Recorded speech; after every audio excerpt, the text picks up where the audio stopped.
Posibleng ba paaga ang pahalik ngayong nasa Quirino Grandstand na ang imahe ng Poong Jesus Nazareno? Bagamat nakikiusap ang simbahan na sana iwasan daw yung literal na paghalik.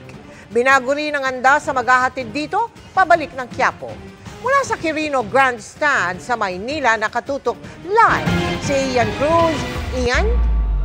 Yes, Mel, may pagbabago nga sa disenyo ng andas ng Poong Jesus Nazareno. Ito'y parang nga hindi na mahikayat yung mga deboto na pumanik sa andas. Abalang-abala ang Hijos del Nazareno Central sa pag-aayos ng andas ng Poong Jesus Nazareno, lalo 3 araw na lang ang inaabangang traslasyon mula Quirino Grandstand tungo sa Quiapo Church. Ito pa rin daw ang andas na ginamit noong 1 taon pero may binago. Ito yung andas ng Poong Jesus Nazareno at kumpara nung last year, makikita po natin na nakaslide na yung kanyang disenyo. Dati parang pa-square itong disenyo na ito, pero ang sinasabi ng mga ihos na nakakausap natin, sinasampahan ito ng mga deboto. So yung intention nitong paslant na disenyo para hindi nga siya masampahan. At doon naman sa loob nito, mapapansin natin may mga blower sila na ikinabit kasi nung nakaraang taon ay nagka-moist itong salamin. So dahil sa mga blower na yan, sana daw ay hindi na magkaroon muli ng mga moist. Tinanggal na ho namin yung lugar na yun. We believe hindi na ho sila makakasampa sa harapan. Maging yung sa likuran ho, yung natatapakang kapiraso na 2 inches, natanggal na ho yun. Yung wag mag-moist sa loob. Dahil meron kami mga blower na may kinabit din sila. Naglagay kami ng parang exhaust doon sa itaas. Okay. Bali 4. Pero tiyak na didiskarte pa rin ang mga deboto papanik ng andas. Ang mahalaga raw, maaasahan ng tibay nito. Ang matibay at maaasahang andas kasi ang isa sa susi para sa mas mabilis na traslasyon. Yung gulong, hindi yan mag-stack up? Hindi naman. Dahil po Unang-una sa parang caster wheel ang ginamit namin dyan, malaki.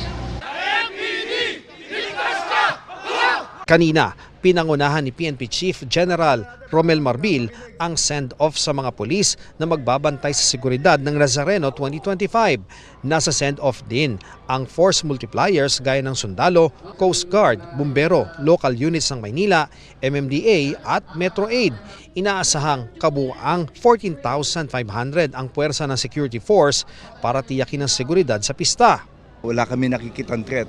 Ang pinag-uusapan lang namin yung maraming tao, mas maraming taong dadagsa ngayon kasi mas open. So yun ang namin, then yung traffic. Same time, we don't see any threat but yung mga masasaktan. Mag-aalas 3 kaninang hapon, inilagay na rin sa entablado sa Quirino Grandstand ang imahe ng Poong Nazareno para sa pahalik. Nakalabas ang krus at paa ng imahe pero may pakiusap ang mga otoridad. Pwede nilang pahiran ng kanilang panyo o tuwalya. Pakiusap lang ho namin, wag na humalik. Yun na lamang ipinahid nilang panyo o tuwalya ang kanilang halikan para ho makaiwas tayo makakontaminate kung tayo ay may dinadalang karamdaman.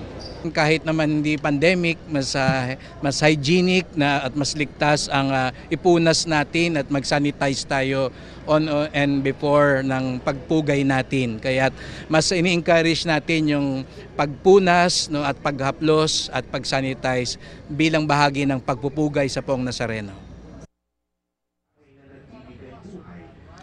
Mel, hanggang sa mga sandaling ito ay nagpapatuloy nga itong nagaganap na misa dito sa Quirino Grandstand para yan sa mga volunteers ng Nazareno 2025. Doon naman nga sa mga naghihintay ng balita ukol sa pahalik na nakaschedule ng January 7 to 8, ang sinabi ni Father Sescon, maaring magsimula yung pahalik ng mas maaga, pwedeng mamayang gabi o mamayang madaling araw, depende raw kung daragsa yung mga deboto ay papayagan na nilang magsimula itong pahalik. So yan muna ang latest mula rito sa Quirino Grandstand. Balik sa iyo, Mel.